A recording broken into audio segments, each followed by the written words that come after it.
Alors, passons à la correction du TD.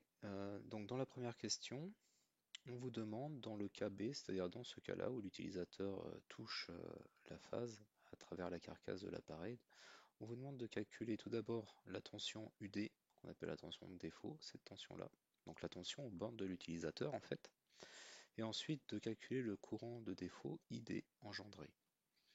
Donc pour faire ça, on va devoir utiliser plusieurs équations qu'on a vues déjà, et voilà, je vais mettre ça comme ça pour que ça soit bien visible, et on va étudier du coup ce schéma-là. Donc dans ce schéma, que je vais reproduire ici,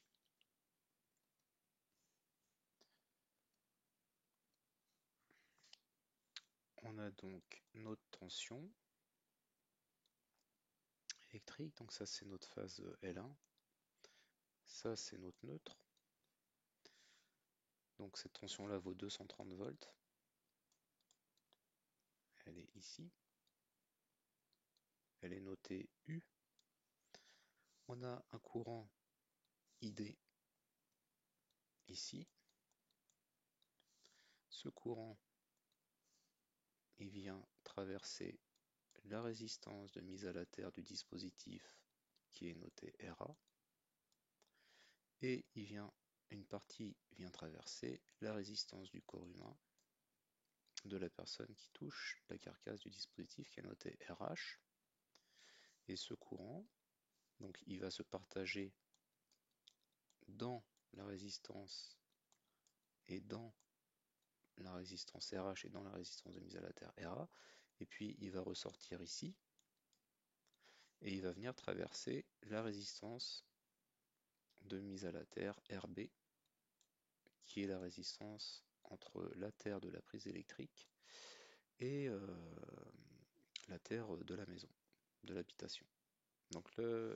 Et du coup, ce qu'on cherche à trouver, c'est la tension, la différence de potentiel ici, qui est notée UD, et ensuite trouver ID.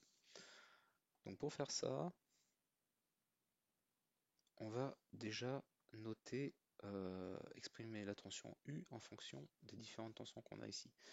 Ici, on peut faire apparaître la tension en bande de RB qui va apparaître à cause de la loi d'Ohm, grâce à la loi d'Ohm. Et je vais noter cette tension par exemple UB, hein, parce que là je fais passer le courant ID dans la résistance RB, donc j'ai une tension qui va apparaître ici. Et donc si je fais mon bilan des tensions, je peux dire que la tension U ici, c'est égal à la tension UD plus la tension UB. Voilà, schématiquement, on voit bien que U, c'est cette tension-là, plus cette tension-là. Là, j'ai bien fait attention à mettre ma tension en mode récepteur.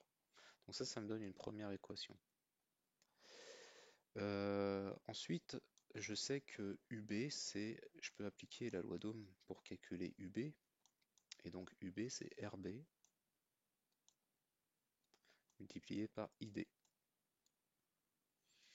Ensuite, je peux trouver des relations entre UD, RH, RA et les courants IA et IA. Je peux dire que UD, c'est RA fois IA. Pareil, j'applique la loi d'Ohm aux bandes de RA. Donc c'est RA fois le courant qui traverse cette résistance. Et c'est également IH fois RH. Donc c'est également, là c'est pareil, j'utilise la loi d'Ohm fois IH. Et puis je peux trouver une troisième relation. Et cette relation, je peux faire la loi des nœuds ici, ou ici. Cette relation me dit tout simplement que ID, le courant ID, eh bien c'est le courant IA qui est ici, plus le courant IH qui est ici. Voilà. À partir de ça, eh bien IA, mon courant IA, il est ici, donc le courant IA, ça va être UD sur RA. Donc ça va être UD sur RA. Ça, c'est le courant IA.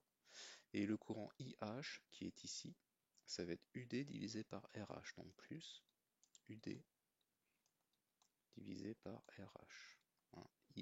d'ID c'est IA plus IH. IA, si je prends cette relation-là, c'est UD sur RA, et IH, si je prends cette relation avec le UD qu'elle a là, cette relation-là, ici, eh bien ça sera UD plus RH. Donc ça, en fait, ça fait UD facteur de 1 sur RA plus 1 sur RH. Cette relation, du coup, je peux l'utiliser dans ma relation 1. Donc si je reprends ma première relation, j'ai U qui est égal à UD plus RB multiplié par ID. Mais ID, c'est aussi ça, c'est-à-dire tout ça. Donc plus RB fois UD, facteur de 1 sur RA, plus 1 sur RH. UD, je peux le mettre en facteur. Donc ça me fait UD facteur de 1, plus 1 sur RA.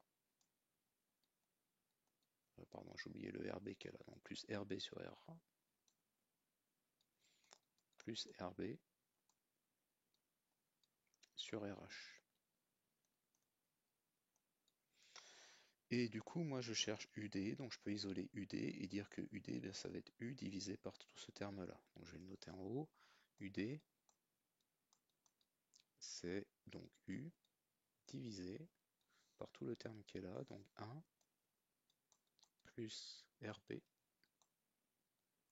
sur RA plus RB sur RH. Voilà, et on nous donne les valeurs U égale 230 volts. On nous donne RB.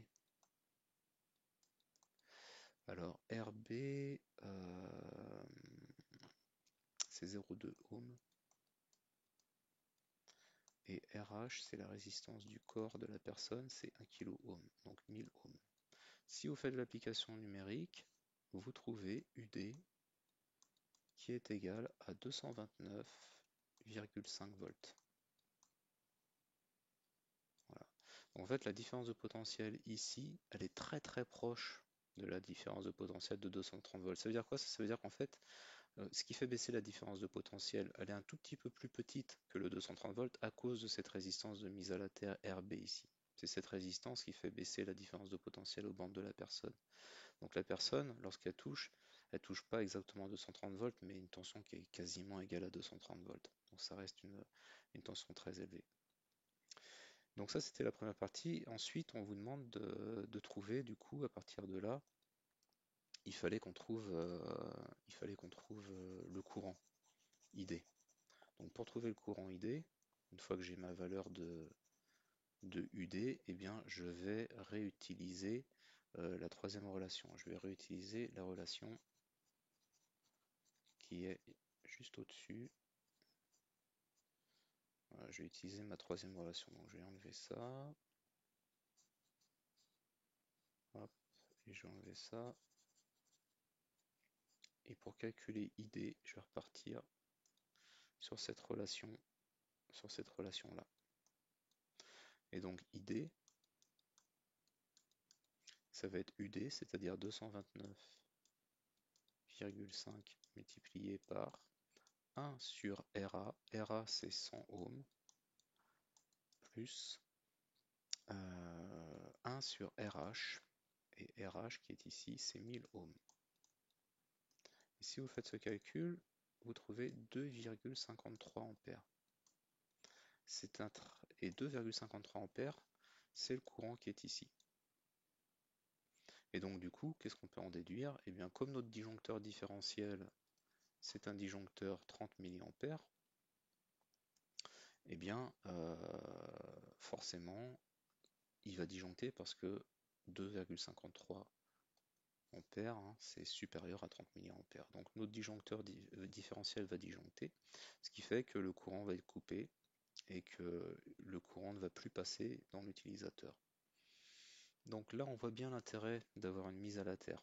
Si ce dispositif n'avait pas de mise à la terre, On ne pourrait pas mettre ce disjoncteur différentiel en œuvre pour protéger l'utilisateur. C'est pour ça que c'est important d'avoir des mises à la terre dans les habitations.